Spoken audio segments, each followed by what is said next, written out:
네, 안녕하십니까. 유영선 목사입니다. 오늘도 인터넷 주일 예배 가운데 오신 성도님들 주님의 이름으로 환영합니다. 네, 무더운 여름날 잘 지내고 계시죠? 네, 모두 다 늘 강건하시고 충만하시기를 주님의 이름으로 축복합니다.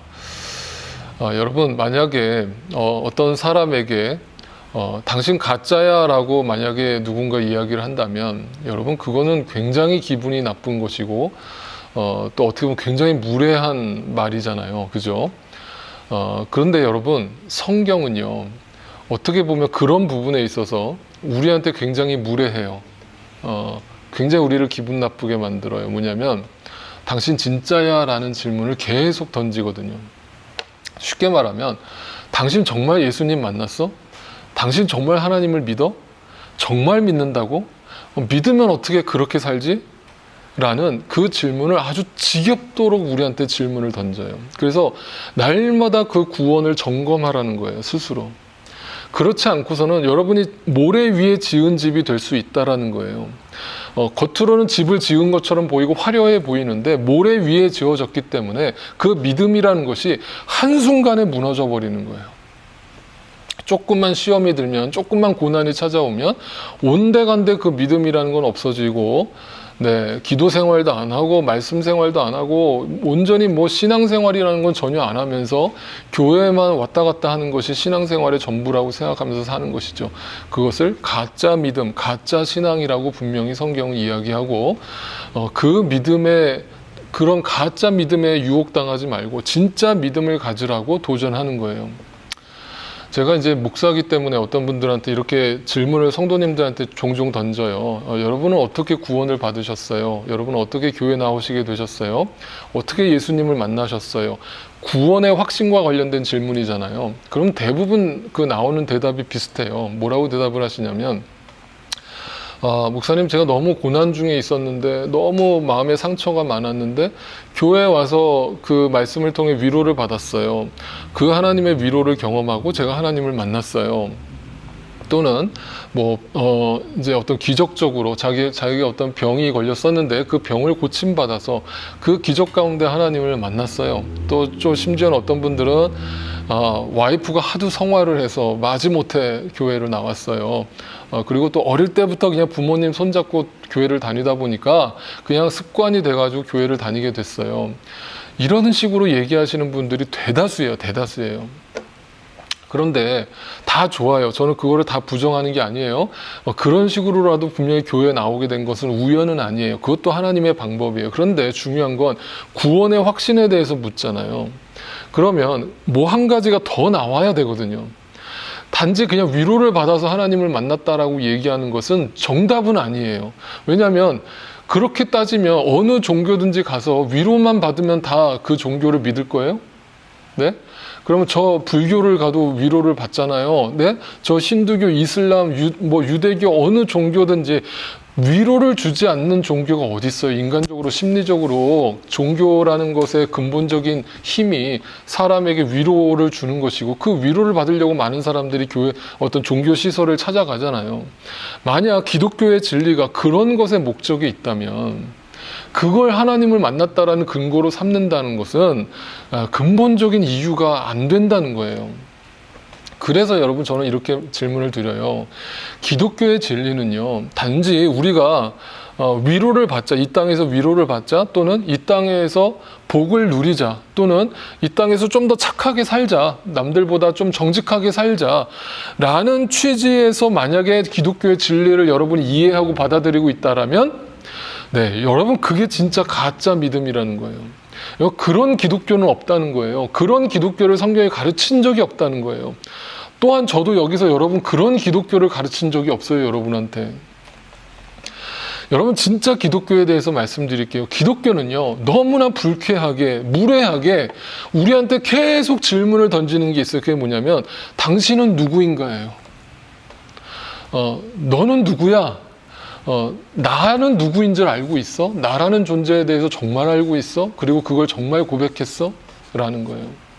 그런데 대부분 사람들이 그거를 알고는 있어요. 머릿속으로 알아요.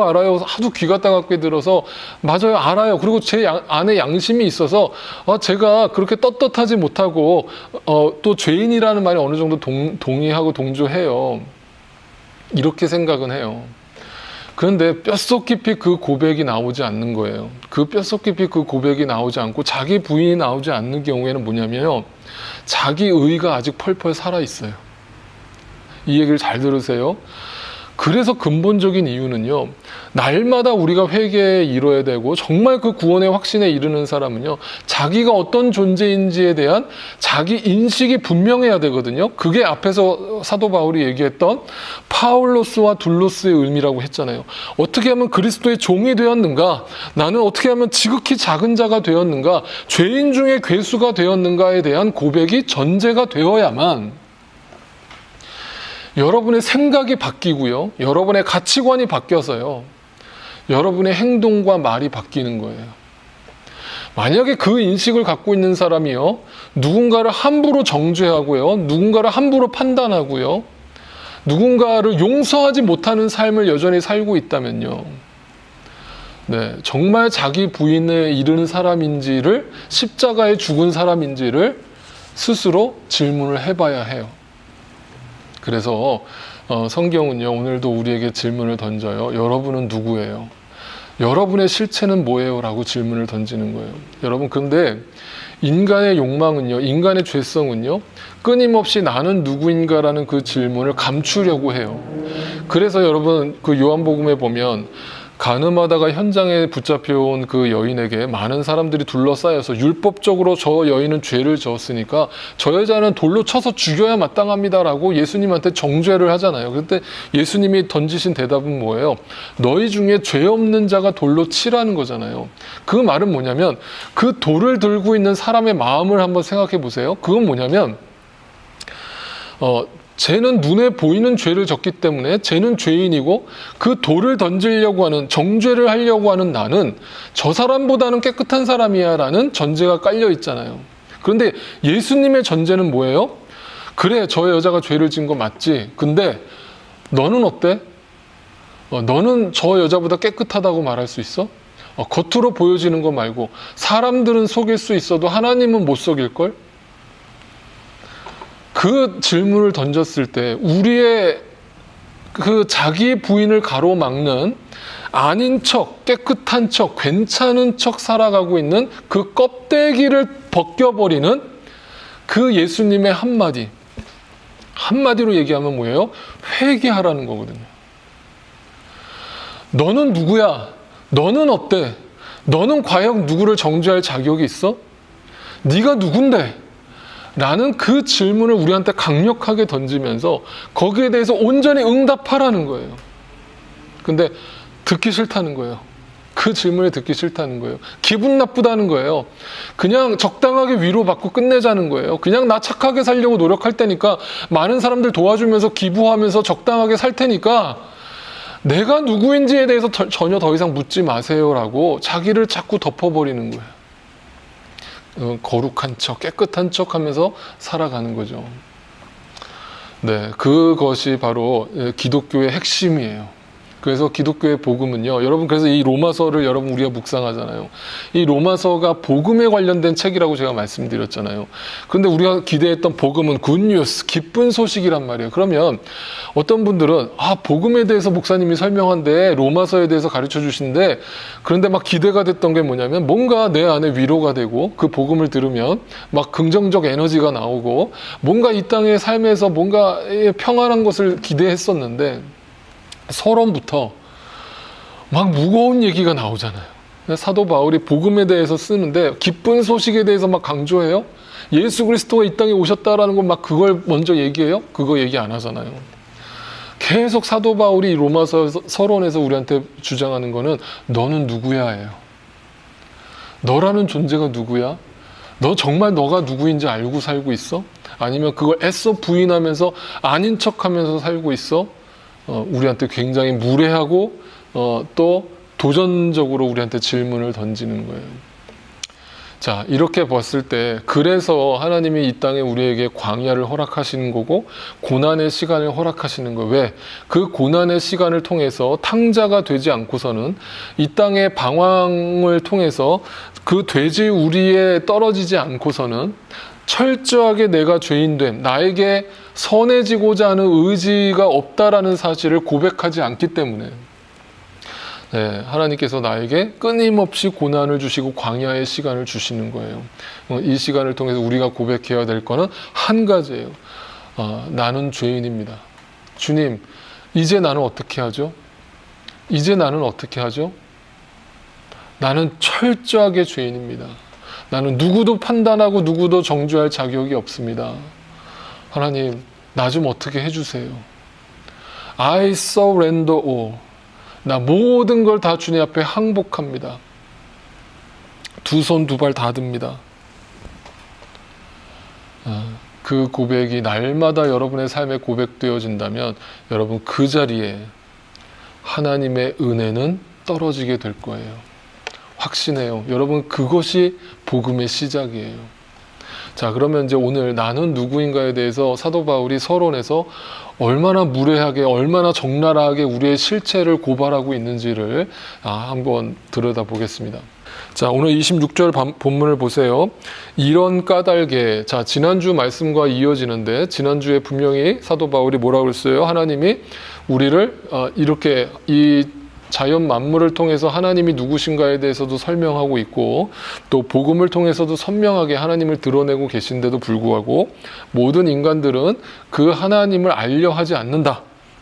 이런 이유로 하나님이 그들을 내버려 두셨다 이렇게 표현했잖아요. 이런 까닭에 이어지는 거예요. 하나님께서는 사람들을 부끄러운 정욕에 내버려 두셨대요. 다 이 내버려 두셨다라는 말이 또 나왔어요. 그걸 제가 지난주에 뭐라고 표현했나요? 방치하거나 버렸다라는 뜻이 아니라 맡겼다라는 뜻으로 해석해야 되는 거예요. 그건 뭐냐면 그 광야의 시간 속에, 고난의 시간 속에 우리를 맡겨 놓으신 거예요. 왜? 스스로 탕자가 되기를 원하시는 거예요. 탕자가 돼야만, 그 탕자의 밑바닥까지 떨어져야만 하나님의 사랑을 알 수 있게 된다라는 뜻이에요. 그런데 어떻게 그 부끄러운 정력을 우리가 가지고 있는가? 여자들은 남자와의 바른 관계를 바르지 못한 관계로 바꾸고, 자, 분명한 건 있어요. 여러분, 우리 안에 죄성이 활동하면요, 어떤 일이 벌어지냐면요, 창조의 질서를 거스르죠. 자, 하나님이 남자를 만드신 이유가 있고 여자를 만드신 이유가 있단 말이에요. 근데 그 역할을 바꿔버리고 혼돈해버리고 또 그걸 무시해버리고 그거를 바르지 않은 관계로 만들어버리는 게 죄예요. 그게 내 안에서 나오는 부끄러운 정욕, 하나님이 우리를 그렇게 살도록 내버려 두신 것에 대해서 나오는 결과고 열매예요. 자, 그것을 좀 더 구체적으로 뭐라고 표현하는가? 27절 보세요. 또한 남자들도 이와 같이 여자와의 바른 관계를 버리고 서로 욕정에 불탔으며 남자가 남자와 더불어 부끄러운 짓을 하게 되었습니다. 그래서 그들은 그 잘못에 마땅한 대가를 스스로 받았습니다. 자, 이게 뭐에 대해서 얘기하는 것 같으세요? 네, 이거는 이제 동성애에 대해서 얘기하는 것처럼 들려지죠. 네, 분명히 그래요. 자, 성경은요, 동성애가 죄가 아니냐의 논의를 하고 있지 않아요. 아주 분명하게 동성애를 죄라고 이야기하고 있어요. 그래서 어떤 분들은 동성애가 죄가 아니다 라고 이야기하는데 그거는 틀린 말이에요. 그런데 이렇게 얘기하는 건 또 틀린 말이에요. 동성애는 죄인데 동성애만 죄다라고 이야기하는 것은 잘못된 말이에요. 동성애는 분명히 죄예요. 하나님이 아주 혐오하는 죄예요. 그런데 동성애만 죄다라고 이야기하는 것처럼 아까 그 간음한 여인한테 돌을 던지려고 하는 그 사람들처럼 마치 그 동성애하는 사람들만이 엄청난 죄를 짓고 있고 자기는 그렇지 않다라는 것인 양, 거기에서 그 죄의 기준이 남에게만 향해 있다라면 그 시선 또한 잘못된 시선이라는 거예요. 그래서 제가 지난번에 동성애에 대해서 한번 설교를 했기 때문에 여러분 이해하고 계실 거예요. 동성애는 분명히 죄예요. 왜 죄냐면 여러분 만약에 간단하게 제가 얘기하고 넘어갈게요. 동성애가 선천적으로 그렇게 유전적으로 태어나는 것이다. 자기는 동성애자로 태어났다. 라고 그들은 그렇게 주장을 하는데 만약에 그것이 맞다라면 그들은 어떻게 보면 불쌍한 사람들이죠. 그러니까 그들은 그냥 무조건적인 위로를 받아야 될 사람들일 거예요. 그런데 지금까지요, 수많은 과학자들이, 생물학자, 유전학자들이 그걸 연구를 했는데요. 어떤 경우에도 유전적인 열매가 아직까지 발견된 바가 없어요. 그 말은 동성애라는 것은 전부 다 환경에 의해서든 자기의 선택에 의해서든 후천적이라는 거예요. 그러니까 그것은 어떻게 보면 자신의 선택이라는 거예요. 그러니까 동성애는 분명히 죄의 선택인 거예요. 자, 그러면 어떤 분들은 이 시대가 말세라서 동성애자들이 저렇게 판을 치고 저렇게 합법화를 부르짖으면서 지금 이렇게 난리를 치고 있습니다. 이 세상이 말세입니다. 이 시대가 다른 시대보다 더 타락했기 때문에 동성애자들이 활기를 띈다라고 생각하시는 분들이 있는데 그렇지 않아요. 여러분 성경에도 나와 있잖아요. 성경이 2000년 전에 얘기를 하잖아요. 그러면 구약 성경에는 또 안 나와 있어요? 구약 성경에도 나와 있어요. 그러니까 이 동성애라고 하는 것은요, 하나님 말씀에 근거한다면 부끄러운 정욕대로 내버려 둔 사람들의 삶이에요. 그러니까 이것은 오늘날만 있었던 문제가 아니라 인류의 역사 속에서 계속 있어 왔던 거예요. 그 말은 뭐예요? 그게 죄의 열매고 결과라는 얘기를 하는 거예요. 그러니까 창조의 질서를 거스르고 창조의 질서를 파괴하는 행위가 바로 죄성이라는 걸 얘기하는 거예요. 제가 더 자세하게 설명하지는 않을게요. 어쨌든 동성애는 분명히 성경에서 죄라고 밝히고 있어요. 그 다음 구절 볼게요. 자, 28절이에요. 그 이유가 뭔가 사람들이 하나님을 인정하기를 싫어하는 것이 근거라는 거예요. 자, 여러분 죄라는 것은요, 근본적으로 하나님을 인정하기를 싫어하는 거예요. 여러분 잘 생각해 보세요. 만약에 하나님이 지금도 살아계시다라는 것을 믿는 사람이 있다면 그것은 내가 어떤 순간에도 하나님이 나를 와치하신다라는 거잖아요. 나를 지켜보신다는 뜻이잖아요. 그러면 이제 요셉처럼 그 보디발의 와이프가 자기를 유혹할 때도 아무도 없는 곳이다라고 유혹하잖아요. 항상 유혹은 은밀한 곳에서 진행되니까, 야, 여기는 아무도 없어. 너랑 나 둘밖에 없잖아. 그러니까 그냥 같이 즐기자라고 유혹을 할 때 요셉이 뭐라고 대답했는지를 기억하세요? 뭐냐면, 아닙니다. 사람은 지금 보고 있지 않지만 하나님은 나를 보고 계십니다.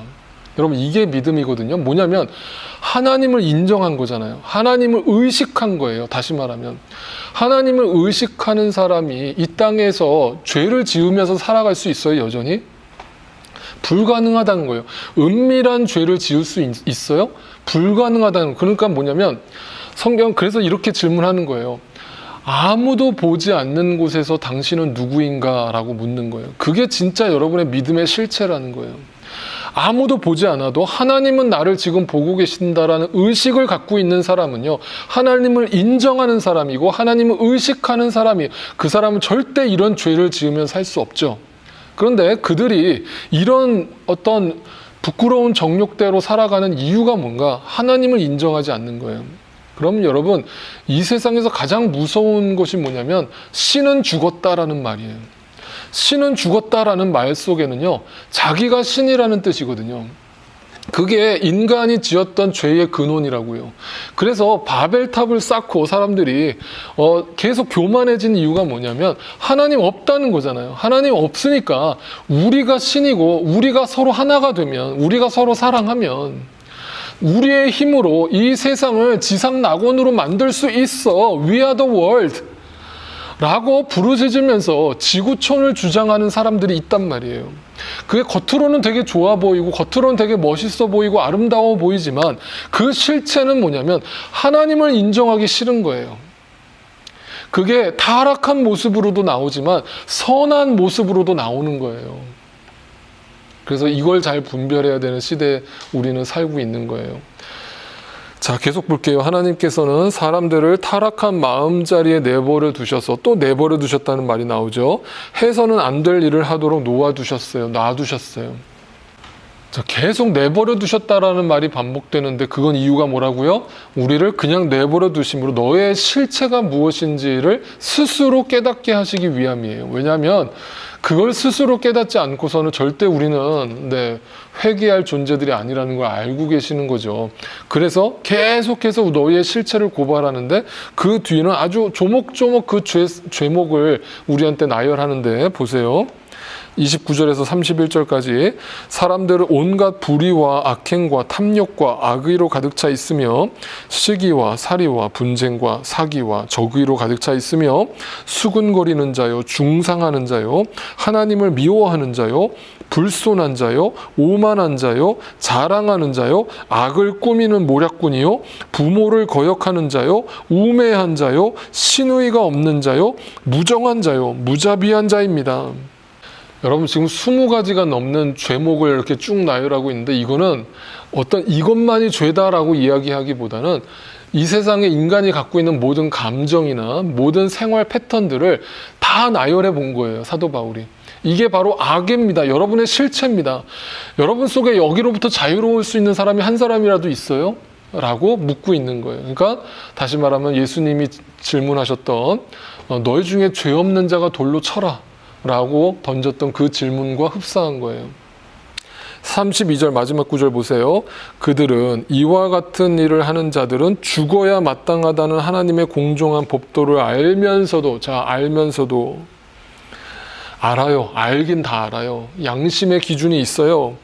근데 자기들만 이런 일을 하는 것이 아니라 이런 일을 저지르는 사람들을 두둔한다 라고 얘기해요.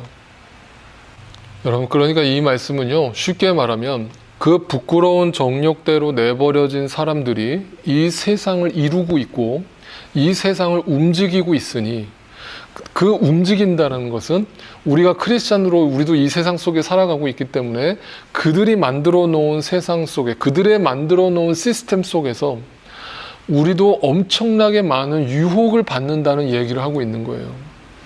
쉽게 말하면 야, 다 그렇게 살아. 너만 그렇게 잘난 척하지 마. 너만 그렇게 깨끗한 척하지 마. 야, 다 그렇게 사는데 왜 너만 그렇게 혼자 독불장군처럼 그렇게 의로운 척해. 야, 괜찮아. 남들 다 이렇게 살아. 그러니까 불법이든 편법이든 남들 다 한다는 그 말이 가장 강력한 유혹이에요. 그 정말 가장 강력한 합리화 아니에요? 네, 남들 다 그렇게 산다는데 나 하나쯤이야 하면서 거기에 합류하는 게 뭐가 그렇게 큰 죄책감이 들겠어요. 근데 그런 식으로 이 세상은 형성되어 있다는 걸 우리는 알아야 되고 그 속에서 크리스찬의 양심으로 하루하루를 살아간다는 거, 거룩한 삶을 살아간다는 거는 이거는 이루 말로 다 할 수가 없는 거예요. 제가 여러분께 한번 설교한 적 있잖아요. 제가 한국에서 전도사 때 청년들을 가르쳤는데 그 청년 중에 한 명이 이렇게 그 대학을 졸업하고 바로 이제 직장에 취직을 한 거예요. 그래서 얼마나 부푼 마음을 가지고 이제 첫 직장에 이제 출근을 했는데 딱 출근하는 첫날에 그 위에 간부가 자기한테 오더니 장부 2개를 하나 딱 던져주더래요, 책상에. 자, 그러면서 야, 이제부터 이거 네가 맡아? 라면서 던져줬는데 살펴보니까 이중장부더라는 거예요, 이중장부. 이중장부라는 거는 다 뭔지 여러분 아실 거예요. 그러니까 회사가 운영하는데 겉으로 보여지는 장부가 있고 실제 장부가 따로 있는 거죠. 그러니까 이런 불법과 편법이 만연한 거예요, 이 사회 속에. 그런데 자기가 크리스찬으로서 그거를 맡으라고 던져줬을 때 만약에 크리스찬 양심으로서 저는 이런 불법을 저지를 수 없습니다. 전 못하겠습니다. 라고 한다면 한마디로 잘리는 거 아니에요. 그죠? 그러면 이렇게 취직하기 힘든 이 시대 속에서 직장을 잃는다는 건 뭐냐면 먹고 살기 힘들다는 얘기가 되잖아요. 그러면 쉽게 말하면 그거 순교 아니에요? 순교잖아요. 그럼 저는 그 질문을 저한테 하는 청년에게 말씀으로는 그렇게 도전하지만 당장 그만둬, 당장 사표 던져라고 저는 얘기할 수 없죠. 제가 그 인생을 책임져 줄 수는 없잖아요. 그런데 제가 얘기할 수 있는 건 딱 한 가지예요. 분명한 것은 하나님의 양심을 가지고 어떤 일을 선택했을 때 반드시 하나님은 그것을 책임져 주시고 맡아 주신다라는 거거든요. 저는 그 믿음으로만 도전할 뿐이지, 그러나 그 청년이 고민하는 걸 제가 어떻게 다 이해하겠어요. 그건 실질적인 거잖아요. 그러니까 이 세상은요, 그렇게 움직여지고 있는 거예요. 자기만 그렇게 부끄러운 정욕대로 살아가는 게 아니라 남들도 그 부끄러운 정욕대로 살아가도록 우리를 유혹하는 거예요. 다 이렇게 살아라고 얘기하는 거예요. 여러분, 그래서요, 적당히라는 말이 굉장히 무서운 말이에요. 우리 크리스찬한테는. 그냥 적당히 살아. 적당히 타협하면서 살아. 그 말이 굉장히 무서운 말이에요. 적당히 타협한다는 것은 암묵적인 동의를 한다는 뜻이고, 그 침묵의 결과는 내가 그 유혹에 빠졌다라는 것을 전제하기 때문이에요. 이 세상이 이렇게 돌아가고 있고, 이 세상 속에서 크리스찬으로 살아간다는 게 여전히 쉽지 않아요. 그럼에도 불구하고 성경은요, 하나님의 양심을 가지고 하나님의 의를 믿는 자는요, 반드시 이 땅의 삶에서도 그 의가 나타나야 한다는 것을 역시 도전하고 있는 거예요. 자, 오늘 말씀의 결론이자 이제 로마서 1장의 결론을 내려볼게요. 한마디로 로마서 1장에서는요, 너는 누구인가, 나는 누구인가 라는 그 질문을 우리에게 던지면서 믿음으로 말미암아 의로워질 수 있다라는 그 대전제하에 우리 모두는 다 죄인이다라는 질문을 던지고, 그 말은, 우리 모두가 죄인이라는 말은 우리는 절망적인 존재예요. 우리로부터는 어떤 의도 나오지 않으며 우리로부터는 어떤 온전한 선도 나오지 않는다라는 것을 인정하라는 거예요. 그것이 부끄러운 정욕대로 내버려진 존재라는 뜻이고, 그 내버려진 존재를 그냥 방치하시는 것이 아니라 자신의 아들 예수 그리스도를 이 땅에 죄 가운데 내버리심으로, 우리의 모든 인간의 죄를 그에게 담당시키심으로 그 예수 그리스도를 내버리셔서 우리를 그 악에서, 그 허무함에서, 그 근본적인 부끄러운 정욕에서 우리를 건져주시겠다라는 이 대구원의 계획을 우리한테 발표하시고 우리에게 허락하신 거예요.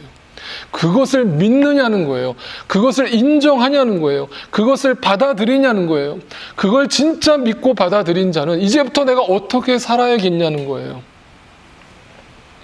그럼 이제 우리한테 두 가지 선택권이 주어지는 거예요. 첫 번째는, 한쪽 다리는 여전히 이 세상에 걸치고 한쪽 다리는 예수 그리스도께 걸쳐서 고난이 올 때마다, 시험이 올 때마다 하나님 나 좀 살려주세요. 나 너무 힘들어요. 나 너무 고통스러워요. 나 좀 어떻게 하죠? 하나님 어떻게 해주세요. 라면서 하나님 앞에 그때만 하나님을 찾는, 그러다가 또 하나님이 그 고난을 걷어주시면 또 아무 일도 없었다는 듯이 또 세상의 부끄러운 정욕대로 발을 담그고 양다리를 걸치고 살아가면서 계속 그런 삶을 반복하는 삶을 살아갈지, 두 번째 선택권은 정말 믿음으로 말미암아 의로워질 수 있다라는 이 고백을 진실되게 고백하고, 나로부터는 어떤 의도, 어떤 선행도 나올 수 없다라는 고백을 하고 철저하게 낮아져서 오직 믿음, 그 믿음은 오직 말씀과 기도에 근거한다라는 사실을 믿고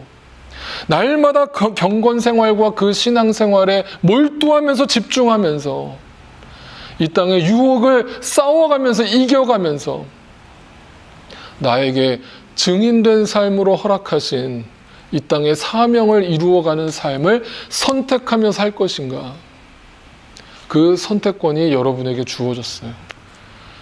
여러분, 언제든지 선택은 나의 몫이에요. 여러분의 몫이에요. 선택하세요. 그럴 때 하나님께서 여러분이 바른 선택을 했을 때 그걸 통해서 주어주시는 놀라운 은혜와 놀라운 풍성한 복을 경험하게 되실 거라고 저는 분명히 믿어요. 여러분, 제가 정말 좋아하는 성경 구절 하나가 있어요. 여러분한테 하나 마지막으로 소개해 드릴게요. 여러분, 이 시편 34편 10절 말씀인데요. 젊은 사자는 궁핍하여 줄일지라도 여호와를 찾는 자는 모든 좋은 것에 부족함이 없으리로다. 이 젊은 사자가 뭐냐면요, 능력 있는 자예요. 이 세상에서 능력 있고 힘 있고 젊고, 그래서 그 사람이 항상 한결같을 거라고 생각하잖아요. 근데 언젠가 그 사람에게 궁핍한 삶이 주어질 거라는 거예요. 허무해질 거라는 거예요. 언젠가 부족함을 경험하게 될 거라는 거예요. 그런데 여호와를 찾는 자는요, 모든 좋은 것에 부족함이 없으리로다예요. 여러분, 이 죄의 몸, 이 사망의 몸에서 건져주실 수 있는 분은 하나님밖에 없다라는 거예요. 여러분 삶에 진정한 부족함이 없는 삶을 살고 싶으세요? 그러면 성경은 그 한 가지 답을 제시하는 거예요. 하나님을 찾으라는 거예요. 그 하나님을 찾으면요, 그 하나님이 내 삶에 그 모든 부족함을 채워주실 거라는 거예요. 네, 오직 의인은 믿음으로 말미암아 살게 될 것이라는 거예요. 그래서 이렇게 내버려진 것 같은 나의 삶 가운데서 그 여호와를 찾음으로 네, 온전히 그 부족함이 없음을 날마다 고백하며 살아가시는 저와 여러분의 삶이 되시기를 주님의 이름으로 도전하고 또한 축복합니다.